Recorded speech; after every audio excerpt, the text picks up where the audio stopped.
Sir, আমি প্রত্যেকটা পরীক্ষায় ফার্স্ট ক্লাস পেয়েছি।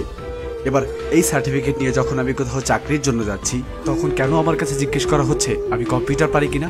কেন আমার কাছে জিজ্ঞেস করা হচ্ছে আমার কাজের কোনো পূর্ব অভিজ্ঞতা আছে কিনা? আরে পাগল নাকি তুমি? চাকরির জন্য তো সব প্রয়োজন। তোমাকে কম্পিউটার জানতে হবে, কাজের অভিজ্ঞতা থাকতে হবে, এক কথায় তোমাকে যোগ্য হতে হবে। তাহলে বেতন কি তোমার চেহারা দেখে দিবে? যদি চাকরি করতে এগুলো লাগবে, তবে স্কুল কলেজে আমাকে বাস্তবমুখী না করে তুলে আমাকে কম্পিউটার না শিক্ষা দিয়ে কেন শেখানো হচ্ছে? নবাব সিরাজউদ্দৌলা কবে মারা গিয়েছিল? কেন সেখানে একজন ছাত্রকে বইয়ের উপর বই চাপিয়ে দিয়ে ডিপ্রেশনে বসানো হচ্ছে? তুমি কি মিয়া পণ্ডিত হয়ে গেছো না? এগুলো হচ্ছে ইতিহাস। একটা ছাত্রের জন্য ইতিহাস জানা খুবই জরুরি। এই ইতিহাস জানা যেমন জরুরি, তেমনই জরুরি বাস্তবমুখী শিক্ষা, যেমন কম্পিউটার। সত্যি কথা হলো স্যার, এই ইতিহাস জেনেই না আজ লক্ষাধিক যুবক চাকরির জন্য রাস্তায় রাস্তায় ঘুরছে। আর আরো সত্যি কথা হলো, ইতিহাসে চাকরি পাওয়ায় না, পাওয়ায় কর্মবিদ্যা। কে কে বলছে তোমার বিদ্যালয়ে কম্পিউটার শেখানো হয় না? সেখানে কম্পিউটার আছে, কম্পিউটার শিক্ষক আছে, তুমি শিখো নাই কেন? এক মিনিট স্যার, আপনি আমি দুজনেই জানি যে বিদ্যালয়গুলোতে কম্পিউটার ল্যাব আছে, কিন্তু আপনি জানেন সেখানে কি শেখানো হয়? সেখানে পুরো বছর জুড়ে শেখানো হয় কিভাবে কম্পিউটার অন অফ করতে হয়। আর নিজে থেকে নতুন কিছু শিখতে গেলে বলা হয় কম্পিউটার হ্যাং হয়ে যাবে। স্যার, সেই যে হ্যাং হলাম না, এখনো ছাড়াতে পারি। আসল কথা হলো, সেখানে যা শেখানো হয় আর চাকরিতে যা চাওয়া হয়, দুইটা সম্পূর্ণ দুই রকম। তাহলে তুমি কোনো বাইরের কম্পিউটার ট্রেনিং সেন্টার থেকে ট্রেনিং নাও। স্কিল ডেভেলপমেন্ট ইনস্টিটিউট আছে, সেখান থেকে স্কিল ডেভেলপ করে নাও।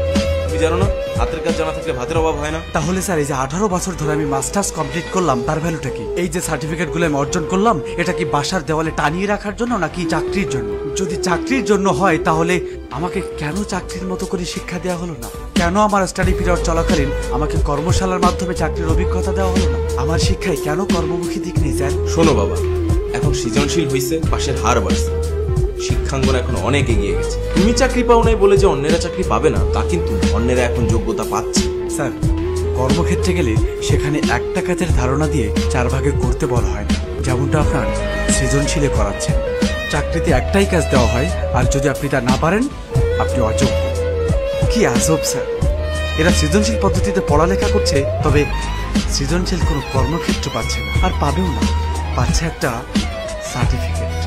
তুমি একটা শিক্ষিত সমাজে দাঁড়িয়ে এসব কথা কিভাবে বলতেছো? তুমি কি বলতে চাও, এখন শতভাগ শিক্ষার কোনো দাম নেই? শিক্ষাঙ্গন এখন বিজনেস কোম্পানি স্যার, আর স্টুডেন্ট হলো প্রোডাক্ট। প্রত্যেক বছর এই কোম্পানি থেকে কয়েক লাখ A+ ব্র্যান্ডের প্রোডাক্ট বাজারজাত করা হচ্ছে। দুঃখের বিষয় স্যার, এখানে কোনো জ্ঞানী গুণী মানুষ বের হচ্ছে না।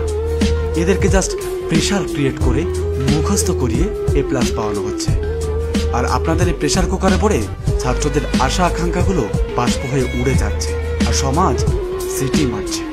তুমি জানো পোলাপাইনের অবস্থা? এখনকার পোলাপাইন খুব দুষ্টু, যে করেই হোক A+ তো পাচ্ছে। আর শুনো বাবা, A+ পেলে সব হয়। A+ পেলে সব সম্ভব? ভুল। এখন সমাজ রেজাল্টকে এমন অবস্থায় এনেছে যে একজন ভালো ছাত্র যদি A+ পায়, তার দিকেও আঙুল তুলে বলবে, রেজাল্ট কত টাকা দিয়ে কিনেছেন?